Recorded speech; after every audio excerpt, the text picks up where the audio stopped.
Assalamualaikum. Halo semuanya.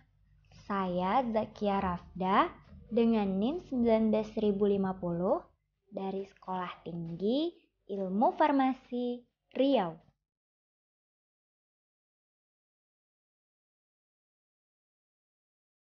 Di video kali ini, saya akan membahas tentang cara mengidentifikasi kandungan senyawa flavonoid pada plat KLT dengan menggunakan reaksi penampak noda KLCl3.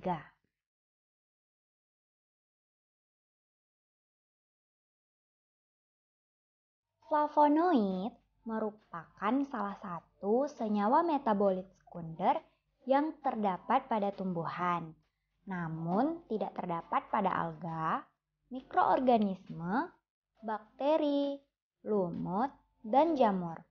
Senyawa flavonoid merupakan kelompok senyawa fenolik yang paling banyak ditemukan di alam.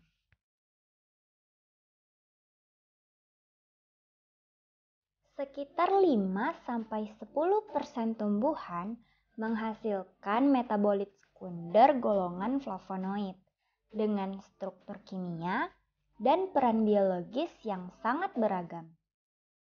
Senyawa ini terbentuk dari jalur sikimat dan fenilpropanoid dengan beberapa alternatif biosintesis.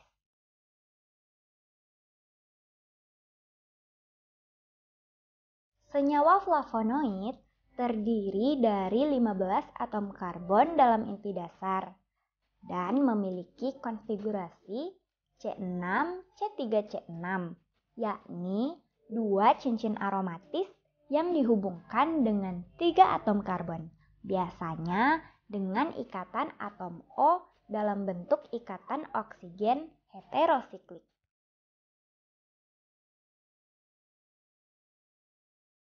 Flavonoid terdapat dalam bentuk bebas sebagai aglikon maupun terikat sebagai glikosida. Flavonoid aglikon polimetoksi bersifat nonpolar, flavonoid aglikon polihidroksi bersifat semipolar, sedangkan glikosida flavonoid bersifat polar karena mengandung satu atau lebih gugus hidroksil dan gula.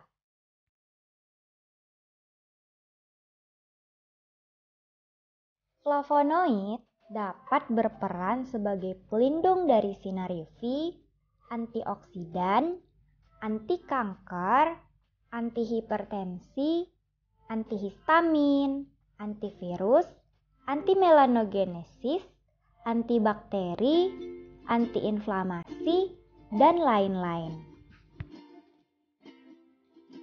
KLT merupakan salah satu metode analisis kualitatif untuk mengetahui keberadaan senyawa flavonoid dalam suatu sampel.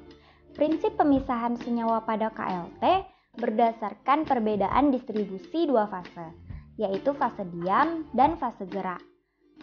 Pemisahan KLT ini menggunakan fase normal dengan fase diam yang bersifat polar dan fase gerak yang bersifat lebih nonpolar.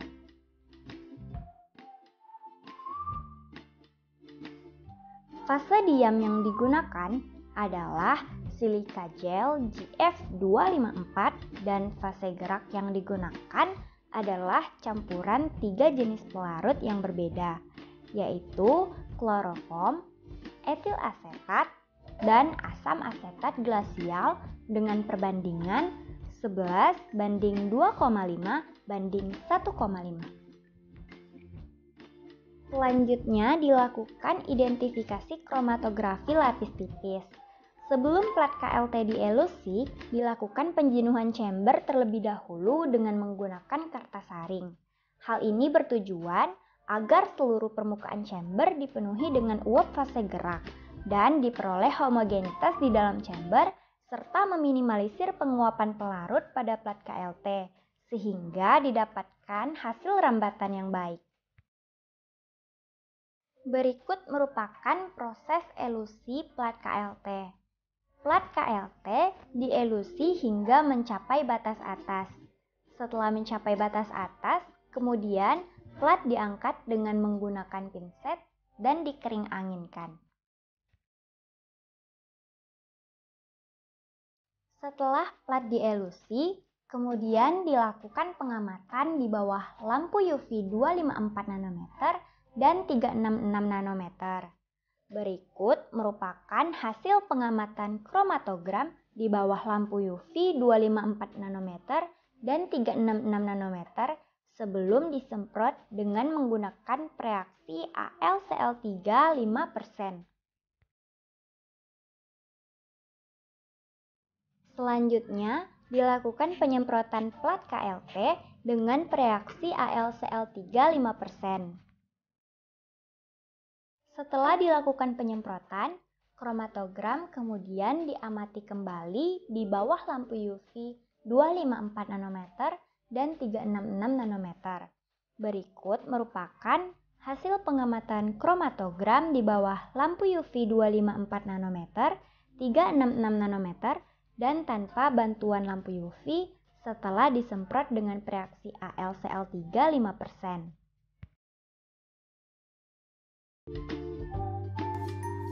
Plat KLT disemprotkan dengan reaksi penampak noda AlCl3 5% bertujuan agar noda yang terdapat pada kromatogram dapat terlihat lebih jelas dan mendeteksi keberadaan senyawa flavonoid pada kromatogram tersebut.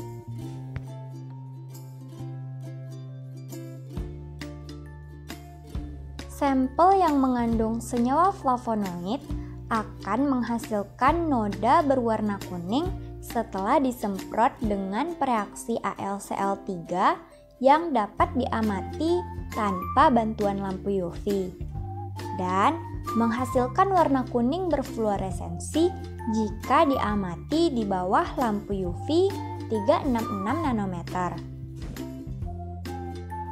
Reaksi AlCl3 5% membentuk kompleks antara atom Al dengan gugus hidroksil dan keton yang bertetangga atau dengan gugus hidroksil yang saling bertetangga.